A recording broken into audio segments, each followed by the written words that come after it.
control factor for all your results in life. If I were to boil down the principles of success down to one thing, the core, where it all begins, where it all emanates from, what is that? In other words, we all come into this world exactly the same. Naked, scared, and ignorant. Some of us a little uglier. I mean, you saw my baby photo, right? Didn't start out good. And then what you do thereafter defines the outcomes of your life. So ask yourself, what's the one thing that determines whether at the end you end up living here or you end up living here? There's only one thing. There's only one thing that will determine the difference between whether you end up driving this or whether you end up driving this. After you come in naked, scared, and ignorant, you are either going to end up in a long life where at the end you end up broke, despondent, and lonely, or you end up in a marriage of 50 years of incredible bliss and deep intimacy. Or D, you're either going to be able to send your children to the greatest universities in the world, or no matter what it is they qualify for, they can't go because you can't afford to send them. Only one thing will determine whether you can donate to your charity to your greatest heart's content, travel the world in fantastic luxury. As Curly from City Slicker said, right? It all comes down to the one thing. What's the one thing? Holy crap, I'm glad I came today. Your entire life is going to come down to one thing, and you don't know what the one thing is. Here's what it is. It all comes down to choices. Right now, as you sit there in this chair, right now, you are nothing but the accumulated compound effect of the choices you've made up to this point. Your whole life is nothing but that. Your waistline is nothing but the accumulated compound effect of the choices you've made up to this point.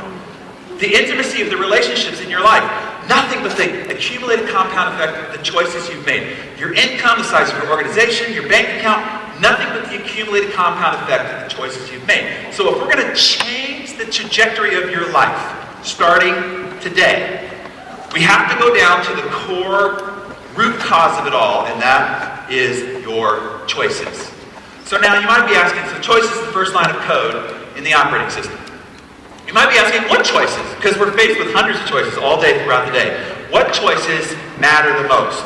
How many people here have ever been bit by an elephant? Mosquito. Anybody ever been bit by a mosquito? It's considered to be the #1 deadliest animal on the planet to the human species. See, nature provides clues. It's always the little things in life that will bite you and ultimately get you. The question I'm asked most often is, okay, you see these people that are in the cover of Success magazine. There's 7 billion people on the planet, and we only get to pick 12 each year to be on the cover of Success magazine. So the question is what is it that these 12 people did differently than 7 billion to get them on the cover of Success magazine?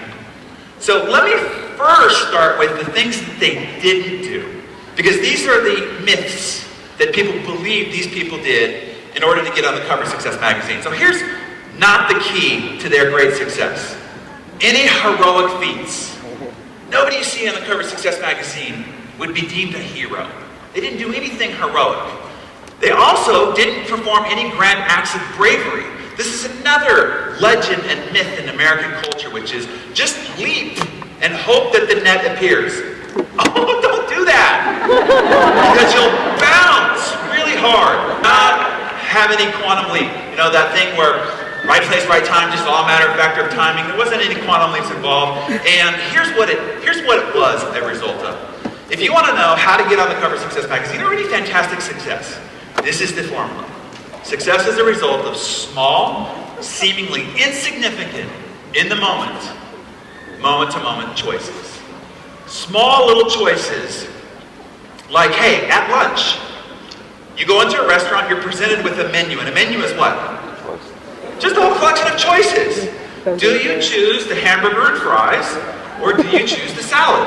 Now that doesn't seem to be like a Success magazine cover a worthy decision. I'm telling you, it is.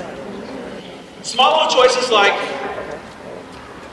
oh, now you're going to be fickle, huh? At the end of a long, hard day, do you stop by the gym and put in a workout, or do you rush home to catch your favorite sitcom? Dances with the Stars or American Idol or all the rest of this, where you watch other people living out their dream. Small choices, like in the middle of an argument, do you spin on your heels and say, I've had enough, I'm not talking to you anymore, and walk out of the room? Or do you spin on your heels, say you're sorry, and choose to make a moment of magic? Small little choices, like in a networking event, do you walk across the room and introduce yourself to that person that you're intimidated to meet?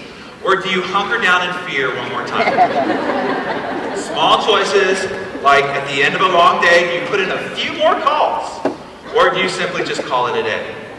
You see, these small choices add up to big differences in